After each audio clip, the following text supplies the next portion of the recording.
جب انسان کو تھوڑا سا ترجمہ آتا ہو نا، اس کی تھوڑی توجہ ہو، اسے نماز پڑھنے کا بھی بڑا ہی مزہ آتا ہے۔ نبی کریم علیہ السلام فرماتے ہیں، رب فرماتا ہے یہ سورہ فاتحہ میرے اور میرے بندے کے درمیان آدھی آدھی ہے، آدھی میری ہے آدھی میرے بندے کی ہے۔ جب وہ کہتا ہے نا مالک یوم الدین، تو یہاں تک وہ میری تعریف کرتا ہے، ایاک نعبد و ایاک نستعین تک پہنچتا ہے تو اب میرا اور اس کا آدھا آدھا کام شروع ہو جاتا ہے۔ پھر آگے میرا بندہ جب مجھ سے دعا مانگتا ہے تو یہ اس کے الفاظ ہیں جو میں اپنے فضل سے قبول فرمایا کرتا ہوں۔ تو ارشاد فرمایا تمام تعریفیں اللہ کے لیے جو تمام جہانوں کا پالنے والا ہے، الرحمن الرحیم، بڑا ہی مہربان ہے نہایت۔ یہ رحمان مبالغے کا صیغہ ہے، یعنی اتنا رحم کرنے والا کہ جتنا کوئی اور رحم نہ کر سکے، اس لیے اللہ ہی رحمان ہو سکتا ہے، بندہ کوئی رحمان نہیں ہو سکتا۔ بندے کو رحیم کہا جا سکتا ہے، نبی پاک رحیم ہے لیکن رحمان نہیں ہے، اس لیے کسی بھی انسان کا نام رحمان نہیں ہو سکتا۔ کسی دکان پر بعض اوقات لوگ نام رکھ لیتے ہیں رحمان بک ڈپو، تو یہ درست نہیں ہے۔ بندے کا نام رحمان نہیں ہو سکتا، عبد الرحمان، اس لیے کہ یہ لفظ رحمان خدا کے علاوہ کسی اور کے لیے بولنا درست نہیں ہے۔ پھر ارشاد فرمایا مالک یوم الدین، اللہ مالک ہے قیامت کے دن کا۔ تو یا اللہ آج کے دن کا مالک بھی تو ہی ہے، آج جو یکم رمضان المبارک ہے تو اس دن کا مالک بھی اللہ ہی ہے۔ تو یہ جو خاص کر کہا مالک یوم الدین، اس کا معنی یہ ہے کہ یہاں کچھ لوگ عارضی طور بھی تو بعض چیزوں کے مالک ہے نا، یہ زمین میری ہے، یہ گھڑی میری ہے، یہ گھر میرا ہے، یہ بچے میرے ہیں، عارضی طور پر بھی تو لوگ مالک ہیں، لیکن قیامت کے دن عارضی طور پر بھی کوئی مالک نہیں ہوگا۔ قیامت میں ساری بادشاہی فقط میرے اللہ کی ہوگی۔ بلکہ رب کریم فرمائے گا کہاں ہیں وہ لوگ جو دنیا میں بادشاہ بنا کرتے تھے، کدھر ہے؟ بڑے بڑے کج کلا جو کہتے تھے کہ ہم اٹھتے ہیں تو لوگ اٹھتے ہیں، بیٹھتے ہیں تو دنیا بیٹھ جاتی، وہ کہاں ہے؟ جب کوئی نہیں بولے گا تو رب فرمائے گا للہ الواحد القہار، آج ایک رب واحد اور قہار کی حکمرانی ہے۔ پھر ارشاد فرمایا ایاک نعبد و ایاک نستعین، بے شک ہم تیری ہی عبادت کرتے ہیں اور تجھی سے مدد چاہتے ہیں۔ عبادت بھی اللہ کی ہے اور مدد بھی، یہ جو بندوں کے ذریعے بعض اوقات مدد ہوتی ہے تو یہ مدد بھی اللہ کی ہے، یہ مدد بھی اللہ کی ہے۔ یہ کسی بندے نے مائک بنایا ہے جس کی مدد سے آپ تک آواز جا رہی ہے، تو اس کو عقل کس نے دی تھی بنانے کی؟ تو پھر مدد کس کی ہوئی؟ اللہ کی۔ تو دنیا میں کوئی بھی جو مدد کرتا ہے وہ اللہ کے ولی کریں، نبی کرے، پیغمبر کریں، تو وہ مدد کس کی ہے؟ اللہ کی، اس لیے کہ وہ ذاتی طور پر کچھ بھی نہیں کر سکتے۔ اگر اللہ انہیں توفیق نہ دے وہ کسی کی مدد نہیں کر سکتے۔ تو ایاک نعبد و ایاک نستعین، ہم تیری ہی عبادت کرتے ہیں، تجھی سے مدد چاہتے ہیں۔ اہدنا الصراط المستقیم، اے اللہ ہمیں سیدھا راستہ دکھا۔ کون سا راستہ سیدھا ہے؟ کون سا راستہ سیدھا ہے؟ تو اللہ نے خود ہی فرمایا ایسے ہی نہ بھٹک جانا، راستہ سیدھا وہ ہے صراط الذین انعمت علیہم، ان لوگوں کا راستہ سیدھا ہے جن پر اللہ نے انعام فرمایا ہے۔ اور وہ کون ہے؟ قرآن مجید نے خود فرمایا انعم اللہ علیہم من النبیین والصدیقین والشہداء والصالحین، وہ نبی ہیں، صدیق ہیں، شہید ہیں اور نیک لوگ ہیں۔ فرمایا اپنی مرضی کے راستے پہ چلو گے تو بھٹک جاؤ گے، رب کی بارگاہ میں سوال کرنا کہ وہ تمہیں نبیوں کے، صدیقوں کے، شہیدوں کے اور نیک لوگوں کے راستے پہ چلائے۔ غیر المغضوب علیہم ولا الضالین، نہ ان لوگوں کے راستے پہ چلا جن پر تیرا غضب ہوا، اور نہ ان کے راستے پہ چلا جن پر تو ناراض ہوا، جنہیں تو نے گمراہ کیا، ان لوگوں کے راستے پہ نہ چلا، بلکہ ان لوگوں کے راستے پہ چلا جن پر تیرا انعام ہوا۔ یہ جو لوگ ہیں نا مغضوب علیہم ولا الضالین، ایک گروہ یہودیوں کا ہے اور ایک عیسائیوں کا ہے۔ کہا جا رہا ہے یا اللہ نہ یہودیوں کے راستے پہ چلا اور نہ عیسائیوں کے راستے پہ چلا، ہمیں تو ابوبکر صدیق کے راستے پہ چلا، ہمیں تو عمر فاروق کے راستے پہ چلا، عثمان غنی، مولا علی اور جناب ابو ہریرہ کے راستے پہ چلا۔ اب یہ سورہ فاتحہ کا تو میں نے مکمل ترجمہ عرض کیا۔ سورہ بقرہ گھروں میں پڑھیں، یہ سب سے بڑا تعویذ ہے۔ اگر گھر میں جنات ہوں، کوئی آسیب ہوں، اور یہ وہ والا تعویذ ہے جو مدینے والے رسول نے عطا فرمایا ہے، یہ سب سے بڑی سورہ ہے۔ مفسرین فرماتے ہیں اگر کوئی استدلال کی قوت رکھتا ہو تو ایک 100 چیز کا اللہ نے حکم دیا ہے، بلکہ امام اعظم فرماتے ہیں 100 تھوڑی ہے، میری نظر سے پڑھو تو 1000 چیزوں کا حکم دیا ہے، 1000 سے منع کیا ہے، اور 1000 قسم کی نصیحتیں اللہ کریم نے سورہ بقرہ کے اندر فرمائی ہیں۔ اس سورہ مبارکہ کا جو پہلا رکوع ہے نا، اس میں جو سب سے پہلی آیت ہے وہ ہے الف لام میم۔ ان کو کہتے ہیں حروف مقطعات۔ پہلا لفظ ہی جب کوئی قرآن مجید کا پڑھتا ہے نا، بہت بڑا عالم فاضل، بہت بڑا محدث، تو اسے یہ کہنا پڑتا ہے کہ میں نہیں جانتا، اللہ جانتا ہے یا اللہ کا رسول جانتا ہے۔ الف لام میم کا معنی ہم نہیں جانتے، اللہ جانے یا اللہ کا رسول جانے، یا جس کو وہ دونوں بتا دیں وہ جانتا ہے، ورنہ یہ اللہ اور اس کے رسول کا راز ہے۔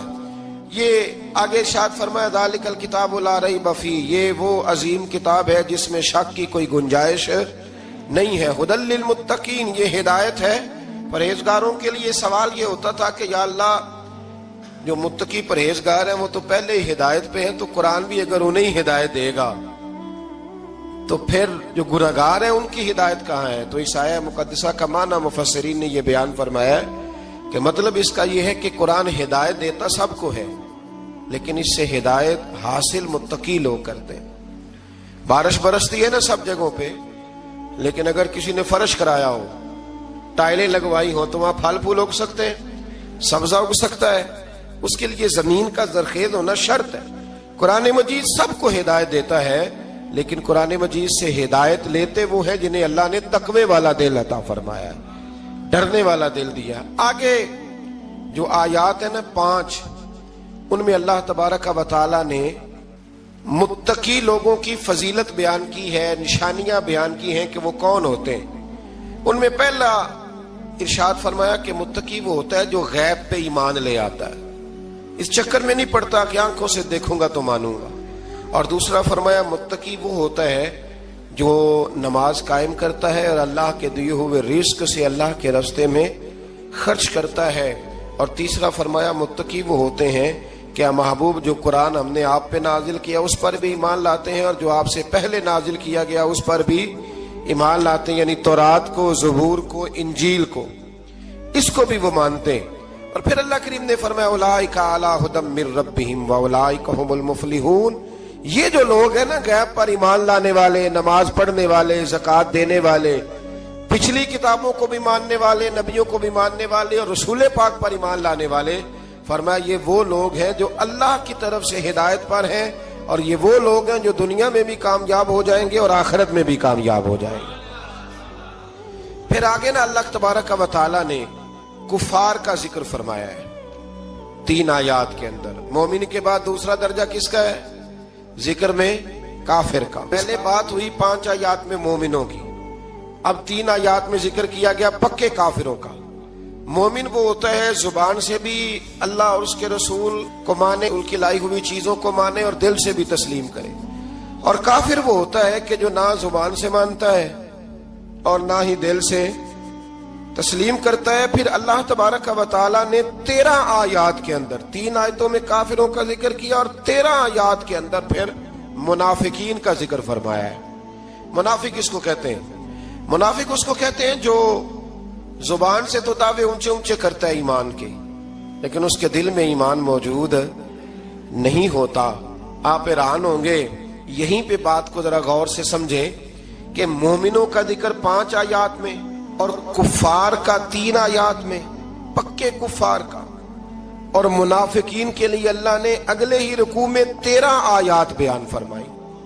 13 یہ خطرناک گروہ ہے منافقین کا، یہ خوفناک لوگ ہیں، یہ وہ چھپی ہوئی بیماری ہے کہ جس کو پکڑنا تھوڑا مشکل ہے۔ کچھ بیماریوں کو ڈاکٹر کہتے ہیں نا یہ خاموش قاتل ہے، قتل کر دیتی ہے پر پتہ نہیں لگنے دیتی۔ اسی طرح منافقین کا ٹولہ ہے۔ قرآن مجید کہتا ہے ان منافقین کے بارے میں وَمِنَ النَّاسِ مَن يَقُولُ آمَنَّا بِاللَّهِ وَبِالْيَوْمِ الْآخِرِ وَمَا هُمْ بِمُؤْمِنِينَ، اے محبوب کچھ لوگ کہتے ہیں ہم اللہ اور آخرت پر ایمان لائے، لیکن وہ ایمان لانے والے نہیں ہیں۔ تو جب رب کہتا ہے نہیں ہے، آج کسی کو کہہ دیا جائے نا کہ وہ بندہ جھوٹا کلمہ پڑھتا ہے اس کی باتیں نہیں بتاتی تو کہتے ہو آپ ایک کلمہ گو کو برا کہہ رہے ہیں. تو یہاں تو اللہ ان کے کلمے کا بھی اعلان فرما رہا ہے اور ان کے نفاق کا بھی اعلان 13 آیات میں. اور رب فرماتا ہے یخادعون اللہ والذین آمنوا وما یخدعون الا انفسهم وما یشعرون. فرمایا وہ اللہ کو دھوکہ دینا چاہتے ہیں مومنوں کو، حالانکہ نہیں دھوکہ دیتے مگر اپنی ہی جانوں کو، انہیں شعور ہی نہیں. اللہ تبارک و تعالیٰ نے 13 آیات کے اندر مکہ مکرمہ میں منافق کوئی نہیں تھا جب تک حضور نے ہجرت نہیں کی تھی. کیوں؟ اس لیے کہ وہاں جو کلمہ پڑھتا تھا اسے مار کھانی پڑتی تھی. تو کسی کو کیا مصیبت پڑی تھی جھوٹا کلمہ پڑھ کے مار کھائے. مدینے میں جب اسلامی حکومت قائم ہو گئی نا تو کچھ لوگوں نے اسلامی حکومت سے فائدہ لینے کے لیے جھوٹے موٹے کلمے پڑھ لیے، اندر کفر رکھتے تھے، اوپر سے اظہار اسلام کرتے تھے. تو رب فرماتا ہے کہ ان کا یہ ایمان قابل قبول نہیں ہے. تو یا اللہ پھر کس کا ایمان قابل قبول ہے؟ تو اللہ کریم نے فرمایا وَإِذَا قِيلَ لَهُمْ آمِنُوا كَمَا آمَنَ النَّاسِ. جب ان سے کہا جاتا ہے نا اس طرح ایمان لاؤ جس طرح دوسرے لوگ لائے، یعنی ابو بکر صدیق کی طرح ایمان لاؤ، عمر فاروق کی طرح ایمان لاؤ، عثمان غنی کی طرح، مولا علی کی طرح، بلال حبشی کی طرح. تو کیا جواب دیتے ہیں؟ قالوا انؤمن كما آمن السفهاء. کیا اس طرح ایمان لائے جس طرح یہ بیوقوف ایمان لائے؟ الا انہم هم السفهاء. اللہ فرماتا ہے خبردار بے شک وہی بیوقوف ہے، ولکن لا يعلمون، لیکن انہیں اس کا علم نہیں ہے. وہ کہا کرتے تھے کہ یہ تو بیوقوف ہے معاذ اللہ. ابو بکر صدیق نے سارا ہی مال دے دیا نبی پاک کو، عمر فاروق نے آدھا دے دیا، مولا علی نے سارا کچھ حضور کے نام کر دیا، عثمان جو کماتے محنت کے ساتھ وہ سارا وہاں جا کے پیش کر دیتے، تو بیوقوفی ہے. آج بھی کچھ لوگ کہتے ہیں کلمہ پڑھنا چاہیے سیدھا سیدھا. یہ کیا بات ہو گئی کیا بندہ مسیتڑ ہی ہو جائے؟ کاروبار بھی تو کرنا ہے نا، نماز روزہ بھی. تو بیوقوفی ہے. اللہ جواب دیتا ہے، فرمایا الا انہم هم السفہاء، خبردار بیوقوف تو تم ہو کہ میرے محبوب کی شریعت کا، دین کا، روحانیت کا سورج چمک رہا اور تم نے فیض ہی کوئی نہیں حاصل کیا. تو میرے بھائیوں، صحابہ کا ایمان وہ ایمان ہے، اہل بیت نبوت کا وہ ایمان ہے کہ اللہ کو ایمان بھی وہ والا پسند ہے جو حضور کے غلاموں جیسا ایمان ہو. اللہ تبارک و تعالیٰ نے منافقین کا ذکر فرمایا تو پھر اللہ کریم نے فرمایا یہ تو وہ بیوقوف لوگ ہیں اس آدمی کی طرح جو آگ جب پوری جلا لیتا ہے نا روشنی پھیل جاتی ہے تو پھر اللہ اس کا نور لے جاتا ہے. انہوں نے بھی چلاکیاں کر کے تھوڑا سا ماحول بنایا تھا تو اللہ نے ان کے سارے پردے کھول دیے. ان کے پاس کچھ باقی بچا، ان کے پردے کھول گئے. رسول کریم علیہ السلام کی بارگاہ میں نا ایک دن ان منافقین نے شرارت کر دی. منافقین نے شرارت کیا کی؟ جب حضور صلی اللہ علیہ وسلم نے فرمایا نا پوچھو جو پوچھنا ہے، تو امام راضی کہتے ہیں یہ پیچھے نمازیں پڑھتے تھے، یہ 313 تھے حضور کے پیچھے. اگر مدینے میں رہ کے منافق ہو سکتے ہیں تو باقی ملکوں میں بھی تو ہو ہی سکتے ہیں نا جی. حضور کے پیچھے نمازیں پڑھتے تھے تو ایک دن کہنے لگے جی یہ کہتے ہیں جو مرضی پوچھو تو ہم پیچھے نمازیں پڑھتے ہیں، ہمارا انہیں پتہ نہیں. جب یہ اعتراض کیا نا حضور کے علم پر، آپ سمجھ لیں کہ حضور کے علم پر اعتراض کرنا طریقہ کس کا ہے؟ طریقہ کس کا ہے حضور کے علم مبارک پر اعتراض کرنا؟ کہنے لگے پیچھے نمازیں پڑھتے انہیں پتہ ہی نہیں. جب یہ کہا تو اللہ کے رسول نے نا جمعے والا دن تھا، حضور نے فرمایا میرے علم پر اعتراض کرتے ہو؟ 70 بندے نام لے کر اور ولدیتیں لے کر، بلکہ بہت سارے ایسے تھے جنہیں کنفرم ہو گیا کہ ولدیت اصل میں ہے کیا، انہیں طے ہو گیا. حضور کے بے ادب کے لیے یہ طے کرنا بھی مشکل ہوتا ہے نا. طے ہو گیا کہ ولدیت ہے کیا. 70 بندے نام لے کے حضور نے مسجد نبی سے نکال دیے. فرمایا یا فلاں بن فلاں قم فخرج فإنک منافق، او فلاں کے بیٹے فلاں کھڑا ہو جا، نکل جا، تو منافق ہے. حضور نے 70 بندے نکال دیے. اب 70 بندے اکٹھے گلی میں نکلے تو رش تو پڑ جاتا ہے نا. حضرت عمر فاروق لیٹ ہو گئے، جمعے میں آ رہے تھے. ان کو جاتے ہوئے دیکھا تو عمر فاروق فرمانے لگے جمعہ ہو گیا ہے. بھئی 70 بندے نکل آئے باہر، جمعہ ہو گیا ہے. تو عبداللہ بن ابی سلول جو ان کا سربراہ تھا نا وہ کہنے لگا چپ کر. حضرت عمر سے کہنے لگا ہاں جی ہو گیا ہے. وہ بھی کہنے لگا تھا نہیں ہوا، ہمیں نکال دیا گیا. تو یہ سردار بولا کہنے لگا ہو گیا ہو گیا. حضرت عمر کہنے لگے چلو جمعہ ہو گیا تو جا کے اندر حضور کی زیارت ہی کر لیتا ہوں، لیٹ تو ہو ہی گیا ہوں۔ حضرت عمر اندر چلے گئے تو پیچھے سے وہ منافقین اپنے سردار سے کہنے لگے کہ 2 منٹ میں عمر کو پتہ چل جائے گا کہ تم نے جھوٹ بولا ہے۔ عمر کو جا کے پتہ چل جائے، کہنے لگا بڑے پاگل ہو، میں نے تمہاری جان بچائی ہے، نبی پاک نے تو مسجد سے نکالا ہے نا۔ تو عمر کو پتہ چل جاتا نا منافق ہیں، تو ابو بکر بھی مسجد میں تھے، علی بھی مسجد میں تھے، عثمان بھی مسجد میں تھے، بچانے والا ہی کوئی نہیں تھا۔ عمر نے تلوار لے کے تو دنیا سے ہی نکال دینا تھا، تو میں نے جان بچائی ہے، آپ جائیں گے نا اندر تو حضور ٹھنڈا کر دیں گے، فرمائیں گے چلو میں نے نکال جو دیا ہے۔ تو یہ وہ منافقین کی جماعت ہے۔ دوسرے سے تیسرے رکوع میں نا اللہ تعالیٰ نے انسان کو یاد کرایا ہے کہ تو نے عبادت اپنے رب کی کرنی ہے، اور فرمایا رب تمہارا وہ ہے جس نے تمہارے لیے زمین کو فرش بنایا ہے، آسمان کو چھت بنایا ہے، اور آسمان سے پانی برسا کے تو زمین سے پھل اگائے ہیں، رزق لکم، وہ بھی تیرے کھانے کے لیے اگائے ہیں۔ وہ جو آسمان سے بارش برسا کے زمین سے سبز اور پھل اگائے ہیں تو وہ بھی تیرے لیے۔ جب سارا کچھ تیرے لیے بنایا تو بھی تو عبادت کرنا اپنے رب کی، پھر کسی کو اس کا شریک نہ ٹھہرا۔ ایک چیلنج بھی کیا قرآن مجید نے اس رکوع کے اندر، کہا کرتے تھے مکے کے لوگ کہ آپ قرآن مجید کی آیتیں نبی کریم علیہ السلام سے کہا کرتے تھے کہ معاذ اللہ آپ خود بناتے ہیں، بنا کے لاتے ہیں۔ تو اللہ کریم نے فرمایا وَإِن كُنتُمْ فِي رَيْبٍ مِّمَّا نَزَّلْنَا عَلَىٰ عَبْدِنَا فَأْتُوا بِسُورَةٍ مِّن مِّثْلِهِ، اگر تمہیں شک ہو نا اس میں جو ہم نے بندہ خاص پہ نازل کیا ہے تو تم بھی اس جیسی ایک صورت بنا کے لاؤ۔ پڑھے لکھے تو تم بھی ہو نا، مکے میں تم بھی رہتے ہو، تو ایک صورت بنا کے لاؤ۔ قرآن مجید ہم سے چھینا گیا ہے سازش کے تحت، اس لیے کہ جس قوم کو قرآن آ جاتا ہے نا پھر کوئی کافر اس کا مقابلہ نہیں کر سکتا۔ دیکھیں نا اگر کافروں کے پاس جواب ہوتا قرآن پاک کا تو بدر اور احد میں نا کوئی آیت بنا کے لاتے قرآن کے مقابلے کی، تلواریں لے کے نہ آتے، ان کے پاس جواب ہی نہیں تھا۔ اور قیامت تک کسی کافر کے پاس قرآن مجید کا کوئی جواب، قرآن کا کوئی جواب، قسم اللہ کی جواب کوئی نہیں، قرآن کا اس کا کوئی جواب نہیں۔ کیا بات ہے قرآن پاک کی۔ وہ ایک دفعہ مسلمہ کذاب بے ایمان کہنے لگا میں نے بنا لیا ہے قرآن پاک کا جواب، معاذ اللہ۔ جواب کیا بنایا؟ وہ سورت ہے نا القاریۃ ما القاریۃ وما ادراک ما القاریۃ، کھڑکھڑانے والی کیا ہے، کھڑکھڑانے والی تمہیں کیا پتا کیا ہے، کھڑکھڑی قیامت کا ذکر ہے۔ کہنے لگا میں نے اس جیسی صورت بنا لیا، تو کیا بنایا؟ الفیل مل فیل وما ادراک ما الفیل، کہنے لگا ہاتھی، تمہیں کیا پتا کیا ہاتھی، تم کیا جانو کیا ہاتھی۔ تو پاس جو اس کے اپنے بیٹھے تھے نا چیلے، کہنے لگے چپ کر جا، سارے زمانے کو پتا ہے ہاتھی کیا ہوتا ہے۔ تو پاگل ہے، اس کے 2 کان ہوتے ہیں، ایک سونڈ ہوتی ہے، 4 اس کے پیر ہوتے ہیں۔ بیوقوف آدمی قرآن کا مقابلہ کرنا ہے تو کچھ چج کے ساتھ کر، پاگلوں کی طرح مقابلہ کرے گا، جوتے کھائے گا بھی، ہمیں بھی پڑھوائے گا۔ تو قرآن مجید کا کوئی مقابلہ کر سکا؟ تو اس آیہ مبارکہ میں اللہ نے کافروں کو یہ کہا اگر مقابلہ نہیں کر سکتے تو پھر اللہ سے ڈرو، ورنہ دوزخ میں ڈالے جاؤ گے، وہ جس کا ایندھن آدمی اور پتھر ہے، اور بنائی بھی کافروں کے لیے گئی ہے۔ اعدت للکافرین، جہنم کس کے لیے بنائی گئی ہے؟ کافروں اور منافقوں کے لیے۔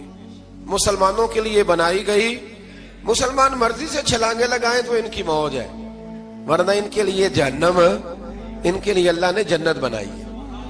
اور یہ بات کرتے ہی رب کریم نے فرمایا اے محبوب علیہ الصلوۃ والسلام، مومنوں کو خوشخبری دے دیں کہ اللہ نے ان کے لیے جنت بنائی ہے، اس میں باغات ہیں، انہیں رزق دیا جائے گا کھانے کے لیے، اور اس میں انہیں پاکیزہ بیویاں دی جائیں گی، اور پھر وہ اس میں ہمیشہ رہیں گے، انہیں اس سے نکالا نہیں جائے گا۔